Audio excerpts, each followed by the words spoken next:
Coming to you from the historic Hart Building in Marysville, California, in Studio 93, In the Tank with Fish, with your host, Bob Fischetti.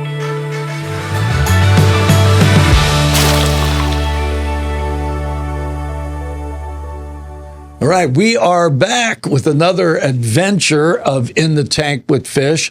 And those of you that got a chance to see last week, I had Andrea Gardner in here, who is going to be my new co-host. And but this week, we have somebody even more special. If she hears that, I'm already in trouble. We have her husband, Erik Gardner. The lesser Gardner. The lesser Gardner. The lesser Gardner, right. Do people ever ask you if you got a green thumb? Well, a few times, yeah. You get that? Yeah, oh yeah. My mom actually does, so I'm like, you would think that I would get it, but no, not even a little bit. So I met you when we were, when the High Wheelers first came to town. Yeah, that was during preseason. Mm-hmm. Yep. And we actually had you in here, but didn't really have you in here. We had like 2 or 3 people in here at the same time. Yeah, we had Rachel and Jack Zalaski. Yeah, Jack. Good old Jack. Now, Jack got injured. So, fun story on that. Jack has been riding the injury bug all year long. He's finally going to be back with us this week and pitching again. So, stay tuned. Oh, I can't wait for that. I'm excited. I've been waiting for it all year. Yeah. So, welcome back, Jack. He's just got personality. He's got all the personality. You got some people. Who's the guy, Banks? Kirkland's no longer with the team. Kirkland was great. He was such a good personality. Personality, yeah. Louisiana kid. Yeah. He's back home playing golf right now. Oh, man. I'm watching him on Instagram. I see you, Kirkland. He's got the swing. You guys, we'll talk a little bit about that, how players move around. They're looking, the player is looking for the best opportunity to move up. Correct. In my conversations with Billy Horton, he said, look, we try to accommodate that. Sometimes we'll have somebody with our team that we're like, they've either outgrown us or they're not a good fit or they're struggling, whatever, and they'll get picked up somewhere else, right? And so they stay in it for as long as they can to try to get to the next level. Exactly. But I have to tell you, it's got to be kind of hard because you guys all get close and all of a sudden somebody isn't there. I mean, we're up in the booth going, right? What? Yeah, and then everybody asks you, where are they at? And you're like, You had this great pitcher, I can't remember his name now, and he got picked up by Houston or something. Yeah, Brandon McPherson. Yeah. And we're all like, oh, this is going to be good for the Highway. Right? He threw a couple of games for us. We're like, this is going to be great. Bye. See ya. Was it you guys that had the guy picked up with Savannah Bananas? Yep, that was last year. Yeah, yep. And the guy said, because of the way that team goes, said, I didn't have to just play baseball, I had to learn how to dance. Oh, it's a whole thing. I was like, man. But, I love Jesse Cole, who runs the Bananas. His philosophy on fan engagement and how you do that and get the players interacting with the crowd, take out the boring, but still highlight the fun of baseball. I mean, it's the Globetrotters of baseball. That's what I was going to say. When I was a kid, I wasn't a basketball fan. But if the Globetrotters were coming on TV, I was watching. Yeah. Because they were that good. It was incredible. You were like, how can these guys play these professional teams? But, the stuff the Globetrotters did, you couldn't legally do. Right. And the Savannah Bananas, same way. Oh, I mean, yeah. That fans catching a foul ball. 18 seconds between them. to pitch. They're out there doing half of some song before he even throws the ball, right? It would be fun to see the umpires get into it, though, and do that little dance and have their umpires do the drop it. As long as I'm not doing it. So where did you grow up at?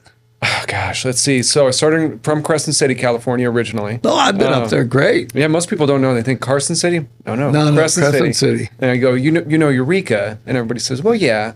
An hour north of that, tiny little town. So it started there. We moved to Eureka when I was 3, I believe. But I would stay with my folks because I was a single mom. So she was going to nursing school, and I would just go stay with my grandma and visit all my cousins and play in the woods and have fun. And then she got her nursing degree. We moved to Reading, where she's been a nurse she's retired now, but 30 years in Reading. Wow. Yeah, RN on oncology. So primarily Reading. Grew up in Reading. And it's where I met my beautiful wife, although, as she told you, we were not friends back then. Yeah, that was kind of a Right? unique story. It's like, Yeah. it's like, well, Erik was very different. Well, how did she say it? I just wanted to have fun. Yeah, I think. exactly. It's like That's fairly accurate. She was kind, but it was like, nah, Erik wasn't serious. She was the upper echelon. I was not quite there yet. Oh man, I could see that. I needed her to chip away all the rough edges. She's very focused. Yep. And so, you know, and I don't care who you are. I look back at high school, and I mean, it was different for me in high school because Vietnam was going on. Every one of us knew we're getting drafted. Yep. You're getting drafted. You just get over it. I was 1A. I did get drafted, but I'd enlisted. But it changed that feel of high school because people say, gee, when I get out of high school, I'm going to go to college. When I get out of high school, I'm going to go, you know, work at my father's business. We were like, when we get out of high school, we're going to Vietnam. It's like, it was just A little like, different. Jeez. you know. Yeah, I And thought so- my experience was rough. No. So you graduated high school in Reading. Yep, graduated there, and then I never thought college was in my future. No. So there was only one other person in my family that ever went to college, so it was a big deal. And I'd become a retail manager at 18, and I thought, this is it. This is the pinnacle.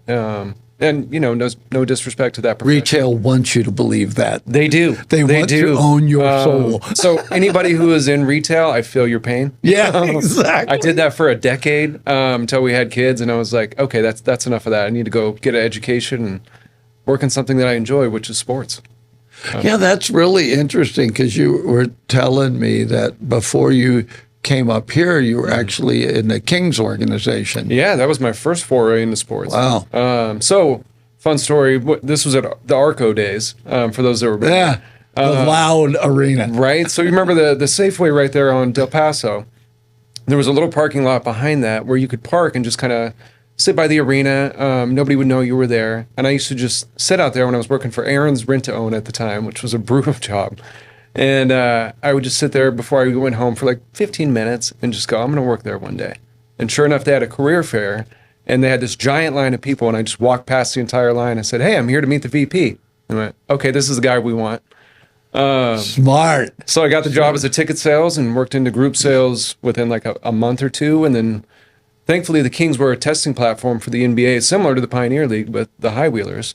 So any new program they wanted to roll out went there first. Oh. So they had launched the KBA, which was the Kings Business Advantage, which was basically small business marketing. So sponsorships, but on like a $20,000 to $25,000 scale versus the big dogs. So I did that and did really well. Got noticed by Sonoma Raceway and got recruited over there to be their business development manager. So didn't know a lick about racing, but all of a sudden I was running NASCAR and IndyCar and NHRA, and yeah, it all kind of blossomed after that. I couldn't have got that job because You know- I am one of those guys that loves the smell of burnt rubber. Right? Yeah. It's like Hot rods were the best. you know, you can't just, this is just wrong. It's just wrong, right? That nitrous will burn your eyes, right? yeah, It's like, totally. it's like, yeah. In a glorious way.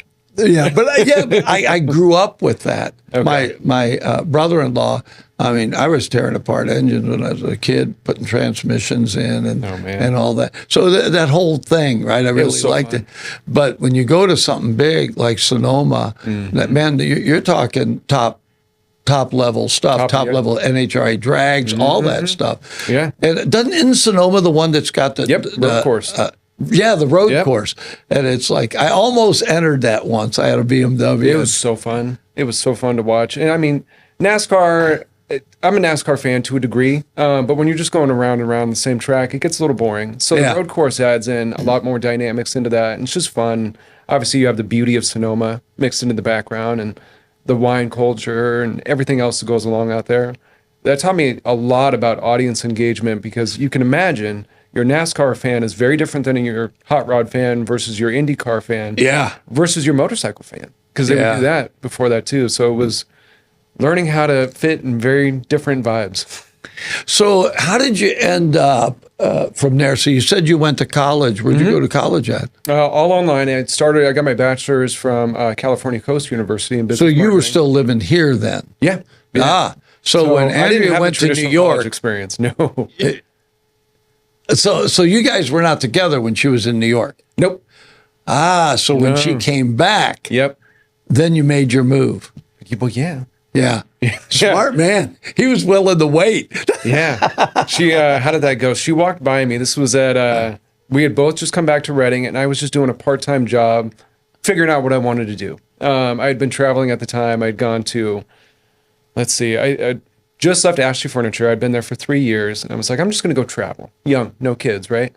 So I drove across all the northern states and made my way all the way over to Florida and Jacksonville and sold my car and flew to Hawaii and stayed there for a little while in hostels and flew back home and was going to go to Alaska. And I was like, all right, I need a little seed money for that first. So I got a job in Macy's and they put me in women's clothing, of all things. And so she was walking by with her mom and I said, have a nice day, ladies. Didn't even see her. And she turned around and recognized my voice. She goes, Erik from band? She said that, and I was right? like, so That's my 4 identifier. years later, right? Yeah, we'd all That's gone such a through trip. those young years, and I mean, she's gorgeous, right? So she turns around and I said, how are you doing? And doing well. I'm like, well, you don't have a ring on your finger. You want to go get a cup of coffee? She asked you? No, I asked her. Oh, I was going to say, come on. And Andy. she's like, I mean, as forward as you can get, but I was young and she was gorgeous, so it was like, let's go for it. And Yeah, I went out with her told that night. I cracked up because Kurt said something about camera likes her, right? Oh, yeah. And I said, well, she's not just another pretty face, right? She's a bright, bright girl. She is. And so I could see that you'd see her and go, oh, she's gorgeous. I'm going to ask her out. But it probably didn't take 10 minutes of sitting and talking Get with this, her. on and a going, first date, and I don't think she'd mind me sharing this. We go to Starbucks, and I order a caramel apple cider and an apple fritter. So I need all the sugar in the world. Needless to say, she's gotten me to eat a lot better now. But she judged me on it immediately. She's like, a lot of sugar there, huh? I said, yeah. Can I get you a coffee? And she's like, no, I'm good. I got my own. Yeah, but Okay, this is different. this is something new. Yeah. that's so funny, though, because she said the same thing. She said, I saw him and I went, Erik from band? And it's like, so she remembered a small part of your connection. That's very cool. That was good times. Was it just after that you were like, I'm marrying this girl? You always hear Pretty that. shortly after. Either the gal or the guy will say, I knew this was the one. I don't think either of us knew, to be honest. I She think we were probably both knew. infatuated with each other, but we had both been in relationships before that were complete opposites. Oh. Mine was a complete opposite of her, and hers was a complete opposite of me. So it was kind of like, all right, this is different. Let's see try if it this. works. But I had a lot of rough edges that she needed to chip away at. Yeah. And I think we fell in love with each other over time, more and more, and it blossomed into what it is now. And I couldn't be more grateful. I wish I could say that I had all the tools right off the bat to make it successful, but thankfully she. Well, you'd probably be she the brought me first along. guy. 'Cause we need them. We don't. I definitely have need it. her. We Yeah. don't have that, right? Right. That's why we get married, so they can improve us. Yeah, she improved me quite a bit. You're welcome, world. So you ended up dating whatever, but your plan was then you were just going to raise a little money and go to Alaska. Well, I did go to Alaska. Did that briefly. happen? Yeah. So spent some time in Fairbanks and Anchorage, and came back. And she stuck around. She had gone to I think she went back to New York for a few weeks and came back, and it was like, all right, we're still here and we still like each other, and let's keep doing this thing. And then we dated for just under 2 years and got engaged and In Reading. in Reading. And So you stayed in Reading and she stayed in Reading. we had both moved all around. So we came back That's and it was good. like, yeah, it helped a lot. Gives you a lot of perspective. For anybody who's young, I highly recommend traveling. Yeah. I don't regret a minute of that. And if you enlist, Right? There you go. Military plug. you will travel. No, but for real, I mean, number one, the country needs you. But yeah, go see the world. The Yeah. world is an amazing place. Yeah. And as our boys are getting older, and I'm sure Andrea would hate me saying this, but I want them to go travel and experience as much as possible. Should be like the typical mom, won't she? You stay with mom. Oh, My baby, especially Elijah. Noah's ready to go. He wants to live in Paris right off the bat. Wow. All right, buddy. Paris? Paris of all the things. Why does he? It's the city of love. He's 14, Oh, okay. That would, Yep. I like him better right now. Yep. That's great. That's my boy. That's great. Wow. Yeah. He'd probably do well. I think he would do well. He'd have anyway. to. He'd have to be an exchange student, but he could pull that off. He'd They totally do that. it. Yeah. Yeah. That's my Noah. Brave. I love it. All three boys are so different. I love it. Yeah. So how did you end up? At some point, did you both move from Reading? Did you? So you got so married we were in together. Reading. We got married in Reading, and then, so I was still in retail at that time. She got a job up in Oregon for a television station up there for KOBI. So I followed her up to Medford. That was where we had Noah, our first child. So he's our one Oregonian baby. The one. The one. So we stayed up there for, I want to say, a little over a year. And I got an opportunity to run the errands down here in Sacramento. So that was an opportunity that I couldn't pass at the time. Retail, but it was a good retail job. Helping run a couple of different stores. So came down and did that for a couple of years and thought, again, I want to get out of this, and got that job in sports. Went to the Kings and did that for a year, and then got recruited over to the raceway. So then we moved to Fairfield to be closer to the racetrack. Stayed there for a year. And at that time was when we found out that Noah was autistic. So it was, how do I stay in sports, but be there for Andrea and the boys and everything at that time? Yep. So I launched my own business at that time, which I still have, the Warrior Sports Marketing, working directly with athletes. So, that's really cool. So I want to bring this point up if you're watching, because sometimes, and I know it happened to me as well, you do a lot of different jobs and do things, but somehow you're always headed towards what you want to do. Yep. And so I just want to touch on this for a minute, right? And that's like, so you were doing other jobs because you were, feeding your family and doing what you had to do. Yeah. But you always knew, but the next part is that entrepreneurial. So now all of a sudden you went from, I kind of got a job I like, it's in sports, but you went kind of above that and went, Yep. I want to dial this in. Exactly. That's pretty cool. Yeah, and I mean, I didn't know what I was doing at all. I was learning through failure, and it's the greatest teacher. Kurt's over there shaking his head. It's like, I think all men do that, right? Right? Like, yeah, we're learning. Yeah, constant. But I got started in MMA and mixed martial arts, which was very low barrier to entry. So easy to just get to know the guys and help them out. And it was, as the UFC was really coming into its own, it was becoming a sport from just old school traditional fighting, and getting a lot more regulations, which got more sponsorship dollars and eyeballs and all those things. So it was God's timing. So that was great, but it wasn't a full-time sustainable thing. So I would do that off and on, and always had clients, but I had to do some other jobs along the way to pay the bills. So I was a marketing director for Sport Clips for 3 years and traveled all around the country doing that. For Sports Clips? Yeah. That's where I get my hair cut. Yeah. I love that. Yeah, here in Yuba City. Yeah. Yeah, they're the best. I get spoiled. I met Trish, Yep. I think is the manager. Trish. And I met her. I brought her on the air with some of the girls, and we talked about it because, I don't know how anybody else feels about it, but man, I've had many military haircuts. Yeah. And it's buzz and you're out, right? Yeah. And then even when I was in a rock band, I had a gal that did my hair. But the Sports Clip is total spoiled. You're getting dude. pampered. It is spoiled the dude. And I go in there. Towel on your face. I'm like, I'm doing this once a month. Oh, yeah. Yeah. Yeah. When I'd travel around and teach people how to market it, and it's like, just tell them what you do. It's incredible. Jeez. Yeah. Yeah. That's funny. I didn't know you did that. Yeah. Yeah. 3 years. So I would, most of the Sport Clips are franchise models. So the one here is owned by Kevin Hinkle. He owns, I think, like 8 locally here. Wow.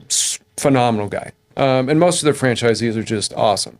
But it is run by a corporate location based out of Georgetown, Texas. So I was hired by corporate to travel all around the U.S. to train franchisees on how to do local store marketing and then be their point of contact going forward. And also help out on the corporate side of things with Aegis Aviation and things like that. We'd fly veterans up in the sky and all kinds of fun stuff. Yeah. That's I've done a few amazing. things, Fish. Huh? I've done a few things. I've bounced around a bit. Well, it cracks me Yeah. up because, I have to, for the radio station, I have to market what we do. Like, I have time. It's just, it's like a thing. But I meet people like yourself who have been in different things, and you find out there are some things about marketing that are generic. This is just, you do this. I don't care what it is, you do this.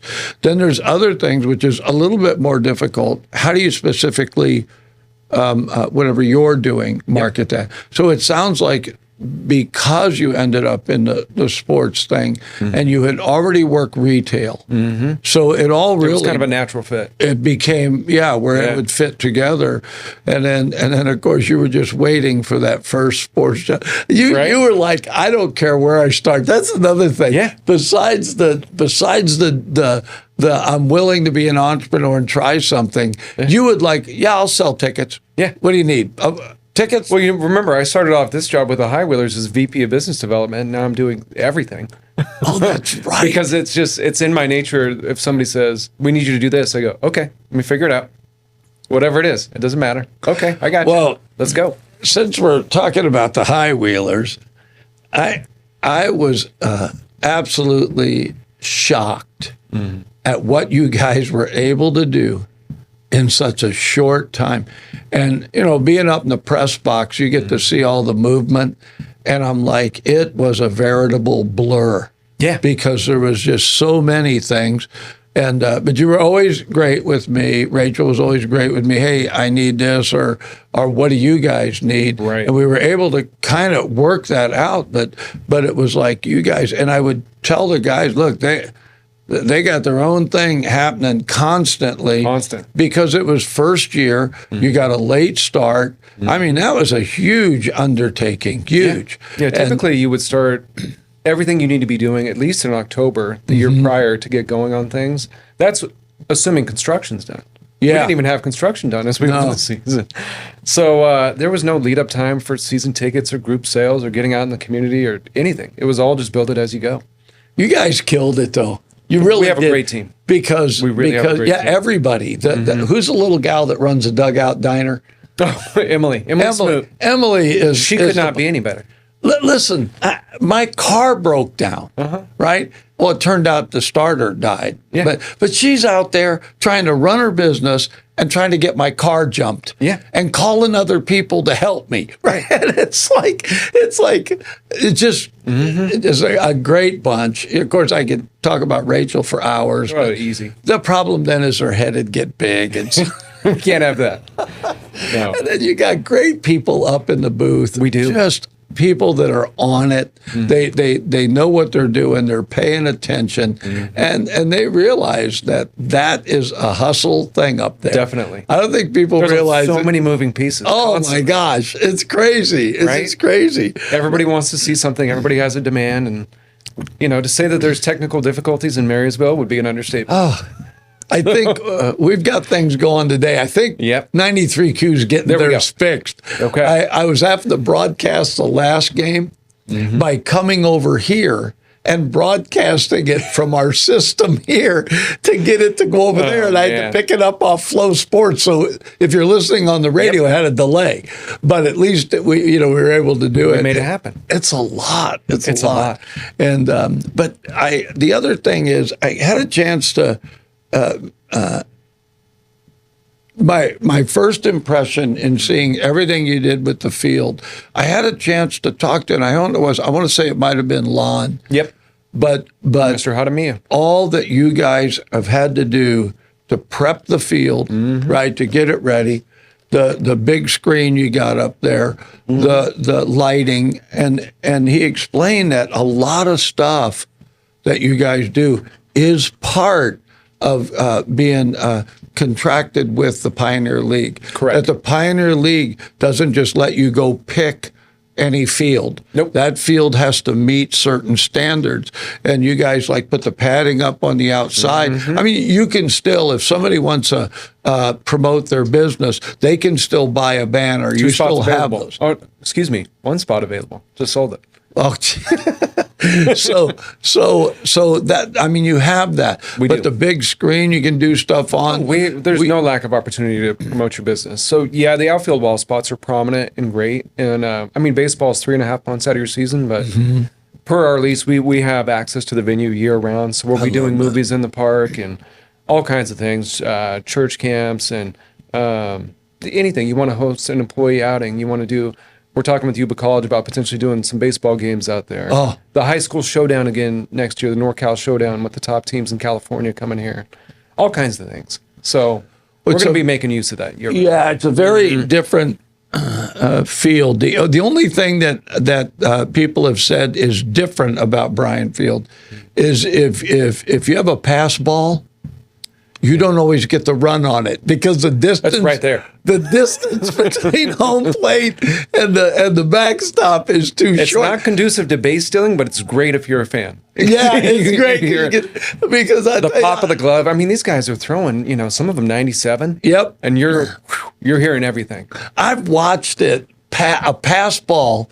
Go by the catcher, hit that backboard, bounce back out, and the catcher's got it. Yeah. So it's like Instant. you're not going to run on that, right? Yeah, I remember again, harkening back to Jack at the beginning of the year, we're talking about the ability to steal first, which is something the Pioneer League, as your testing platform, is like, we're going to roll this out, and all these pass balls, you have the opportunity to steal first. Hasn't happened once all year anywhere, but it's certainly not happening here. No. But the field looks good. You got a great maintenance crew. Unfortunately, I get out. That's another Yuba College guy I was fortunate enough to get. Ryan Larson as our groundskeeper. Oh, yeah. It's incredible. He's rebuilt the main pitching mound, the bullpen mounds, took over the field itself. We redid the dirt, everything, constantly improving. It's really cool if you get out there early and you get to watch them watering it. Isn't that fun? I said, I want that watering job. Who gets that? That's just okay. So this is if you're ever in sports or you have the opportunity to go into a sports stadium. I did this when I was with the Kings in Arco. They had, when you'd walk in there, you had an elevator to get to the third floor, which is where your offices were. Right there, or you could walk across the court and go to the far elevator, which nobody ever did, save this guy.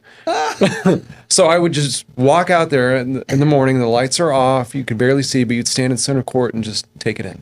And it's very similar on the baseball field. Yeah. You get out there early, the dew's on the field, and you just go, this is amazing. It just transports you. So let's talk about where the High Wheelers are. 2.5 back right now. 2.5 games back. Yeah, and so it's been really exciting baseball. You could tell some teams are exceptionally. They just got the right players, right time. It seems like the Ballers are just rocking it. They were doing quite well. And of course, that's who we're playing this week. Yeah. I mean, that's a rivalry in and of itself. For people who don't know, the Ballers owners owned us last year. So to say that the High Wheelers felt like the stepchild would be an understatement.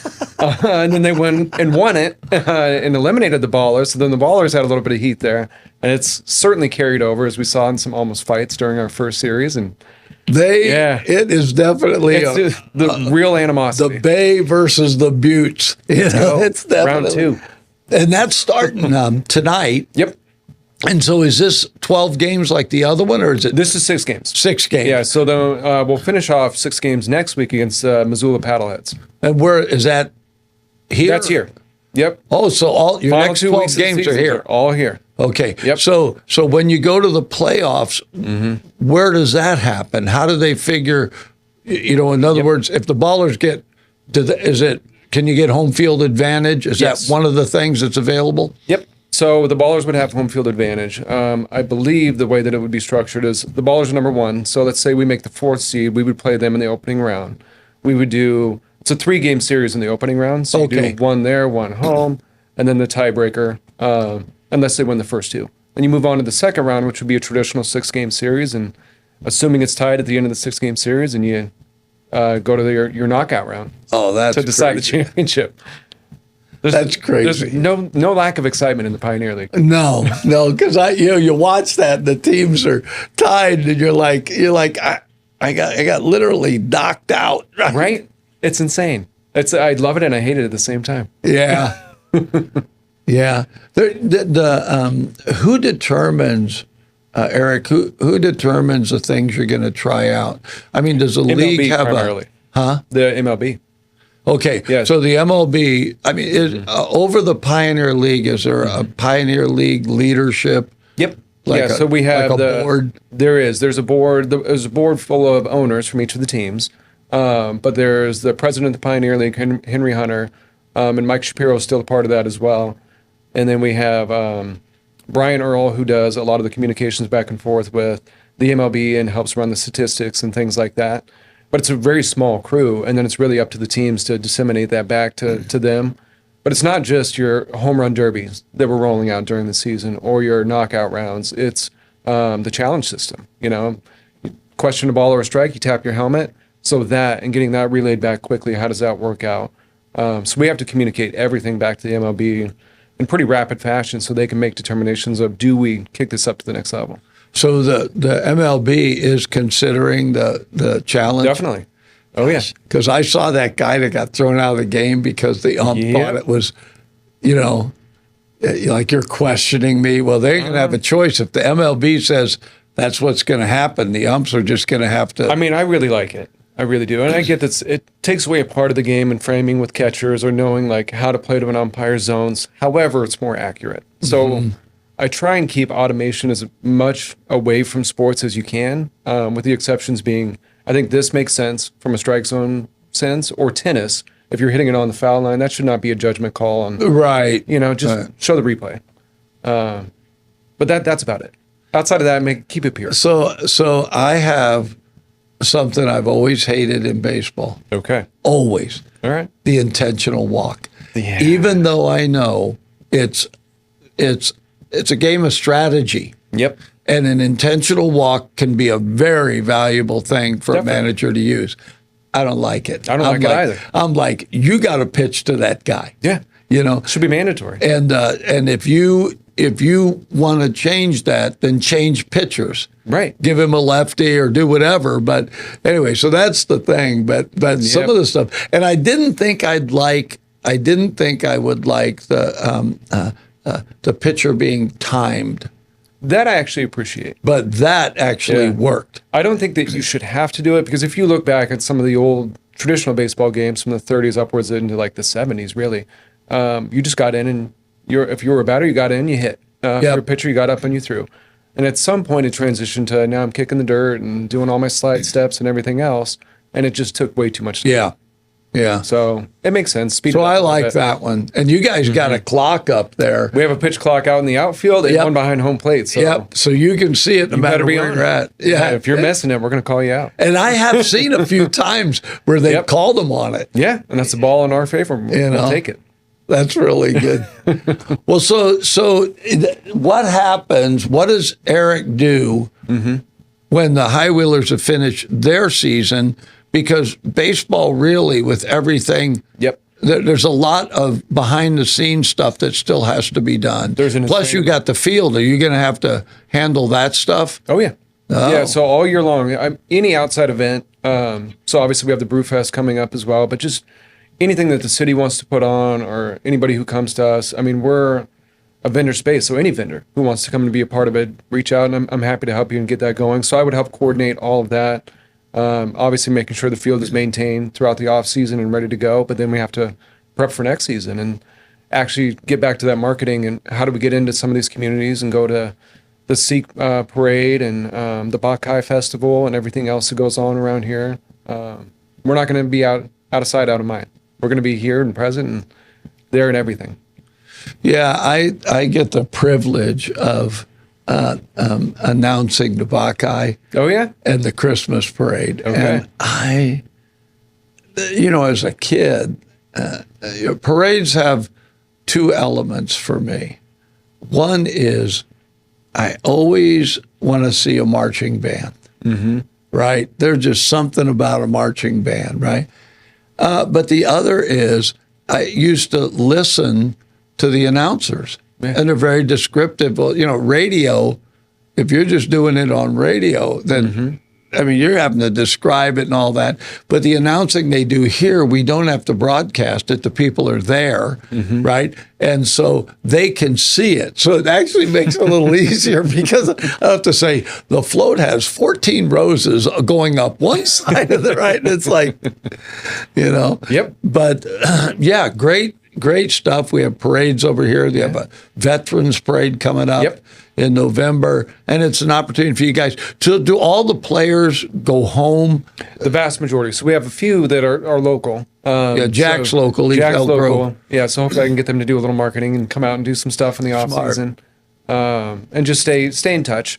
But yeah, most of them are going to go back home and enjoy that off season. But honestly, they get right back to work and they're doing everything that they need to do to prepare for the next year and get signed. Because again, the goal is to make it to the MLB level. And people forget that this is an MLB partner league. So these guys are right on the cusp. Obviously, we had McPherson, Ogden, who's in the playoff race right now with us. The Ogden Raptors just had their top player get signed by the Padres. That's got to be. It's got to be brutal for exciting, the Raptors, but it's frustrating. It's frustrating. It's like you guys had McPherson who was lights out, and all of a sudden, so. Right? It's like, all right, but next man up. Time to adjust. Your pitching coach is like, well, okay, let's make an adjustment here. That's Jerome for you. He'd be like, Jerome is a great guy. He's a character. He really is. He's a character. I was telling people, you guys had me throw out the first pitch, and so Kirkland Banks caught for me, and he kept saying, okay, do this, do that. So Jerome's standing there, right? And so afterwards, I said, you're the pitching coach. You didn't help me. He said, I'm the pitching coach? And he looked around like, who am I? You're the pitching coach. Great guy. I love him. Smart man. Yeah. Very smart man. I mean, 12 years plus in the big leagues and just incredible career. And for these young guys to have that kind of talent around them, not just talent, but the ability to coach. Because you could have the talent and not necessarily be a good coach. But Jerome certainly has both. Yeah. So we're very fortunate. And then Gary Davenport, who is another Giants system guy who is incredible. And then you have your manager of the year, Billy Horton. Yeah. These guys are fortunate. They're definitely fortunate. So there is no guarantee if one of these players plays with the High Wheelers that they'll get signed the next year because you guys... We have the option. That's it. Yes. So there's eligibility rules. 3 years of pro eligibility in the Pioneer League, and that's always up for debate at the end of every season, but I believe that's probably what it'll be again next year. Because the goal is to have the youth experience to give them an opportunity to make it to the next level, right? There are some exceptions of what's called a franchise player, so like Gio Brusa for us this year, who's 31 and did over 100 games of AAA.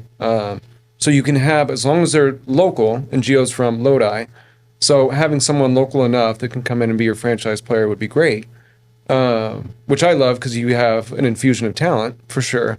But you have a clubhouse guy who's been there, done that, and can show the younger guys how to do that and how to, so be you're properly talking about these guys age out. They age out. So because thankfully, the vast majority of our team is not on that. So what's that? The vast majority of our team is eligible to come back. Oh, okay. Yeah. So we're already looking and going, who's going to be here next year? And as soon as the season wraps, we're on the phone and, hey, guys. Well, you've got some guys that have just stood out. Bruce is one of them. Yeah. Campagna. Yeah. That guy. Talk about a Cinderella story, right? Because Mike wasn't on the original roster. He was a last-minute training camp cut, and he was right on the bubble, but it was odd man out because we had multiple catchers. You did, you had Adam Duran at the time and Cuba Bess, and Mike was great in spring training, and he just was the odd man out. But it was like everybody loved him so much. We knew he was right on the bubble. We said, hey, can you please stick around for a week or two? Because you never know what's going to happen as the season gets going. And if there's an opportunity, we're going to slide you in there.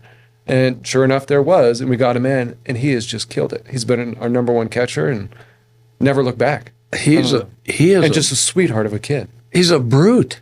He's huge, but he couldn't be a nicer guy. And he gets hit. He gets hit. And he's like, nope, I'm staying in. Yep. And I'm like, yeah, he's been getting beat up catchers get beat up. Mike seems to take an extra amount of punishment. But yeah, he just shakes it off. Yeah, rub some dirt on it, get back out in the game. Yeah, Todd Coonan, who does the play-by-play, has a theory that catchers they start out as any player that gets hit by a pitch, goes to the coach and says, is there a position I can play where I get hit more often? Yeah, that sounds right. The catcher, this guy's a catcher right here. Yeah. God. But you've had some great players. How about this Brett year. Wozniak as a pitcher, Oh, too? my gosh. Yeah, he's been incredible, the Iceman. Not the Wizard of Oz. He didn't like that nickname. He didn't like that. He didn't like that. That was actually a fan that came up with it. Like, it wasn't us. Sorry, Yeah, Brett. that's what I told him. I said, I didn't do it. But no, that kid's been lights out as a pitcher. But so many guys. You go down the roster. Cuba Bess, obviously, has had an incredible year as a home run hitter, but Cooper Hex, the list goes on and on. Now, those guys that we just mentioned, they're not guys that are like Bruce, they're not aging out. So they're The only one who eligible. would be, so Gio would be, unless he were to come back as a franchise. Cuba, I believe, is. Everybody else is available. But franchise tags and Cuba Best seem to go well together. So I could see that conversation coming up. Oh, yeah. We like Cuba a little bit. I don't want to lose him. Yeah, Yeah. yeah. So they have to. So you'll have to go everything you did this year, but like you're saying, from October you can really begin to prepare for the next year. Because I felt sorry for Rachel. She's running around trying to get places for the guys Host to families, stay. I mean, everything last minute. Yeah. So as you can imagine, hotels are quite expensive, and thank you to Roslyn at the Holiday Inn has been incredibly accommodating, and the Hard Rock for a moment as well. The whole community, but it's expensive. So we need to get these guys in host families, and thankfully we've done a great job this year. But we have a few guys that are staying 4 to 1 house. So to have a few more next year would be awesome. If I didn't have my grandkids, I would have had one. Yeah. Darn Grandkids took precedence. Yes, it's fair. Yeah. I'll give you that one. So let's talk a little bit about supporting our team. Yeah. It's our town. It's our team. The High Wheelers are here to stay. I had a conversation with Lon Hachimea, and I think I had the same conversation with you. I think sometimes people think, well, they'll be here this year, like the Drakes, they'll be gone the next year. And that's not true. Nope. Lon, I think you both told me you guys have a 3-year. Correct. To start. And then we're looking at extending that right away. And I talked to I can't remember his name, Jamie Rosenberg. Yeah. And Jamie said, the goal is to have 6 of these teams in California.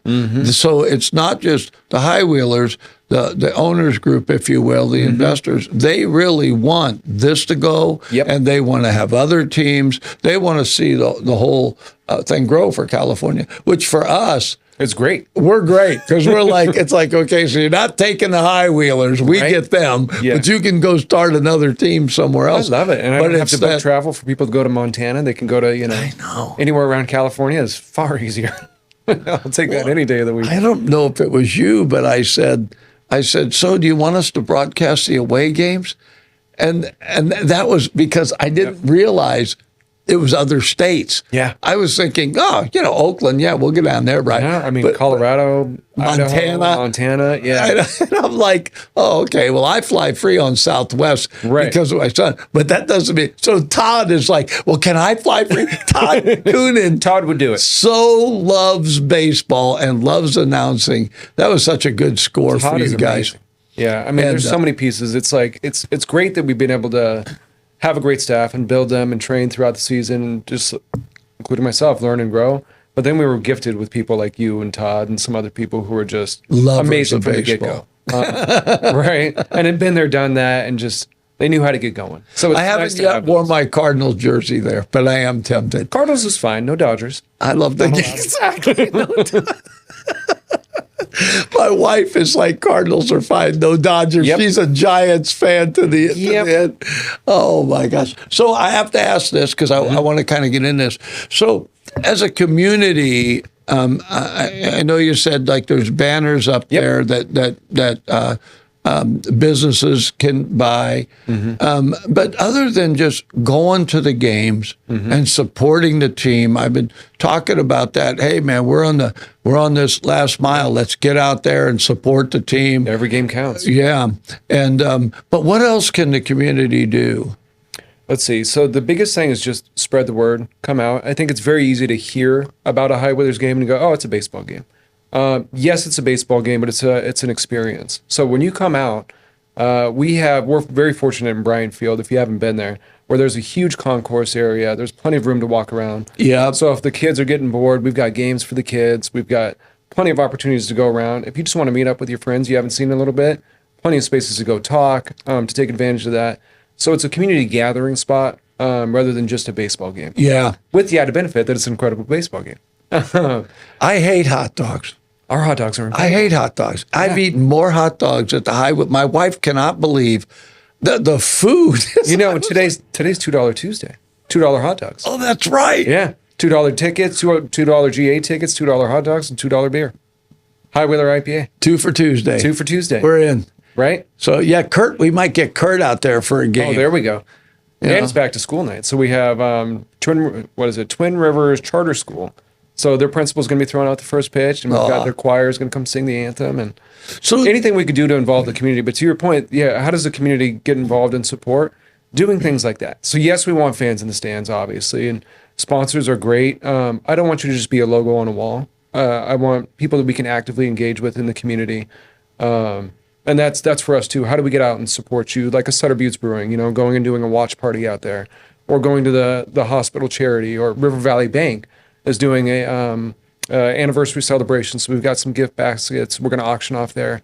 But getting out and just being a part of everything. Wait a minute. There's an event going on. John Jelovich? Jelovich? Yeah. I love that guy. There's a host parent for you. His wife actually worked Jen. with us for a while.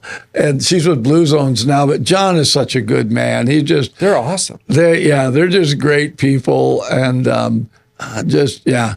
So what are they doing? Well, they're doing River Valley. I forget what anniversary it is, if it's 25th or something like that. But it's a big anniversary for them. So they're going to do a little celebration at all their branches, I believe next Wednesday. I could have the date wrong, but I believe it's next week. So we're dropping off some gift baskets for them to all the fun stuff, Anything we can do to give back to the community, we're out there. So reach out to us and go, hey, we have a school assembly. We have this going on. Or, we'd like to come do something at the field. We want to do a youth outing. We want to do whatever it is. We want to do a fitness boot camp out there. Whatever. Let's figure that out. So, like during the season, you guys had a faith night. Yeah, and that was our biggest night of the year. They used to do that. People love faith night, and you guys did that. So, if there's an organization that wants to sponsor a night, totally, are they able to do that? Say like we're going to do a 93Q night, right? And then on that note, we're actually doing that today as well as Friday. So NorCal Ciders, which is does a lot of construction here locally, does a lot of stuff for the city of Marysville. They're a newer sponsor to us, and as a part of their sponsorship package, they purchased 250 general admission tickets for tonight that we're just giving away. And we're doing a similar thing on Friday with Valco Cleaning. I love Valco. Those girls are... Tracy and Alex from Valco could not be better people. You talk about how does the community get involved? Yeah. I'd say half of our sponsors are from them. When they go out and clean businesses and they tell everybody about us, they're awesome. And they're hilarious.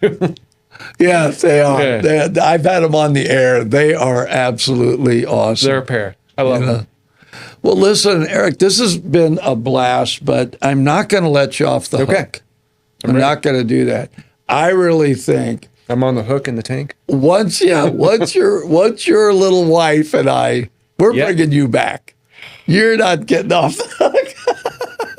But I'm able to dance around Andrew's answers right now. I don't know if I can do that. And you're not going to with Andrew's in here. That's not going to happen. But I would like to have you back, especially as we get a little farther into the season. Yep. It would be good to get you on the air in the morning. Definitely. And so I'll see where the schedule is to pull that We off. should get Jerome in here too. But, we got to get Jerome in here too. Oh, yeah. He'd be fun. He'd be good. He'd be good. And I'm down. For being in the tank. Hey-o. So your wife has one of these. I was getting jealous. Yeah, well, I think it was Kurt said, why don't you just let him share that? And I'm like, that's not happening. Well, you see, I've got his own cup. Chintzy coffee Yeah, cup. But like- what are we doing here? That's the real deal. You've been in the tank with fish. I got to be careful. I come up with these things. You can't say, I got tanked. Nope, There can't is do a it. difference in it. I got tanked with fish. I mean, that could be PC only. Come on. We're on the radio. Anyway, Eric, thanks so much for being willing to do this. I am really grateful. I know that the promotion was rather quick for you. Yep. That you thought, well, up. Now you're Here we like go. the We're off to GM, the right? races. And so, Yeah. all that stuff falls in your lap. But All the business operations, player transactions, everything. And so I been just a want blessing. people to know they can contact you. anytime. Erik with a K at High Wheeler. Yeah, don't forget Eric with a K. No C. And it's C not out of there. AK. It's not Eric. It's not Erik. And so Viking. that because you're open for new ideas. Maybe they've Constantly. got something they'd like to do at the field, right? Yeah. That you could accommodate them doing it. But you guys have everything out there. That merch shop that you got, So that's really That's nice. a perfect example. We had somebody who does 3D printing, just a local couple, and said, "Hey, we did this 3D printed dragon in your colors. What do you think about doing it in the merch store?" And we said, "Let's give it a try. It's year one. Let's give it a try. Kids love it. It's selling great. You do something on a small scale. If it doesn't work, okay, no big deal. But yeah, to your point, let's test it out. If you have a food idea, you have a merch idea, you have whatever, bring them. We're Well, ready. I We're all gave ears. away a bunch of little red radios. That was a hit. And people loved Yeah. them. And I thought I should buy a bunch you of know- those so- and put them in the merch place. 100%. Yeah, that needs to happen. Kathy, obviously. Kathy, Yeah. our number one fan. And Ted, shout out, honorable mention for number one fan. But Kathy, who did our baseball unplugged this last Sunday, this last homestand, where we were trying it out, it was a suggestion from around the league, was not a fan. It was no music, no PA, no anything. And it, Oh, yeah. I didn't like that. it was brutal. I was nervous about it from the get-go, and it was like, the 6th, 7th inning, and we got to cut this. I can't keep doing it. So I got on the PA. I was like, "Fans, do we like this?" No. Again, listening to the fans. They're like, "You want the music back?" Yes. I'm like, here we go. Here comes the music. I had to be in the studio for that. And man, it was brutal. I'm like, I kept going, what are they doing? I don't hear the background music. And then Todd mentioned it on air. Yeah. Said, hey, this is what they're doing. I'll just say that without throwing anybody under the bus, that was a suggestion. That was not an Erik thought. But we tried it out. Didn't work. Okay. We'll we move made on. it work. No harm, no foul. But Kathy, bless her heart, brought one of your radios during that silent, and she kicked it up to like the highest volume possible. Oh, she was played- like, "We need volume." Thank you, Kathy. Oh, well, Yeah. we're getting our system worked on today. But Eric, Perfect. thanks so much for coming in and for what you do. And thanks for letting your wife come be part of this, because you know what incredible. goes on in here. And I think she's going to have a blast. She is. And, Yeah. She's already, you could just see the glow on her face. Yeah. She's in her element. Yeah. I know. It's like something happens when you're doing what you like to do. Well, and she's always had her thought about doing a podcast, comments off. Teaser. What? Yeah, so I'll let her talk to you about that. But Kurt, she's Yeah. going to end up taking over my podcast. And you're okay with that, aren't you? As long as I get paid. there we go. I thought he was going to say, if I have to look at you or her, I'm choosing her. All right. Well, listen, we want to thank everybody. I don't even know how many episodes we've done, but we always say leave a comment, like, share, follow, all those things you do. But also, I've said this before, if there's somebody that you'd like to see brave the tank, so you can find out a little bit more about them, just put it in the comments. We'll pick it up and we'll make sure that happens. I know, though, scheduling wise, I don't do the scheduling, but I certainly have a little bit of a push on what I like to do. Anyway, and also that the high wheelers, I just want to mention this since Erik is here today, although this doesn't really go out until Saturday or something. So this really isn't a push. We'll get him on the air to push it. But there's still 12 games left. If you haven't been to Bryant Field, don't miss an opportunity. It is wonderful baseball, great food, great people, everything about it. Great field, great big screen, great people in the press box. on occasion. Great radio. Anyway, thanks for watching, and we will be back 1 week from today.